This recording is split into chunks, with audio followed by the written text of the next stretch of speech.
আজকে ধরো জল ছাদে এসছি, হেডমিস্ত্রি হারকে জল ছাদে পাঠালছে। তো কি বলবো, কমসে কম ছাদটা ধরো 1200 মতন হবে স্কোয়ার ফুট। তো 1200 স্কোয়ার ফুটের ছাদ, জল ছাদ হবে, পুরানা ছাদ। তো তোমার মাল উঠা একটাও নেই, ঠিক আছে, মাল উঠা নেই।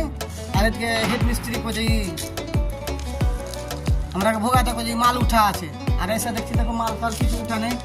দেয়া আবার এসে আমরা বিদ্যুৎ এবার পার্টি করছে না, জল ছাদ করতেই হবে। পার্টিও বুঝে না, উড়িষ্যার পার্টি বুঝতে তো পারছো, বুঝতে পারি না। এবার ধরো এরকম চিকেন, এরকম এরকম চিকেনা আছে, চিকেনের মধ্যে বলছে জল ছাদ কর। আমি বলছি এরকম চিকেনের মধ্যে যদি জল ছাদটা করি, জল ছাদটা কয়দিন টিকবে? মানে 1 বছরের মধ্যে বেকার হয়ে যাবে। তো বলো তো, আবার এরকম চিকনাতে ছাদটা লাস্টিং করবে না চিপিন করে জল ছাদটা করলে লাস্টিং করবে? তোমরা অবশ্যই কিন্তু ভাই রাজমিস্ত্রি ভাইরা আর চাচারা দাদারা সব কমেন্টে কিন্তু অবশ্যই জানাবে না, ঠিক আছে? বেশি বেশি করে ভিডিওটা শেয়ার করো, সবাই রাজমিস্ত্রি ভাইয়ের কাছে পৌঁছে দাও, ঠিক আছে? সব ভালো থাকেন।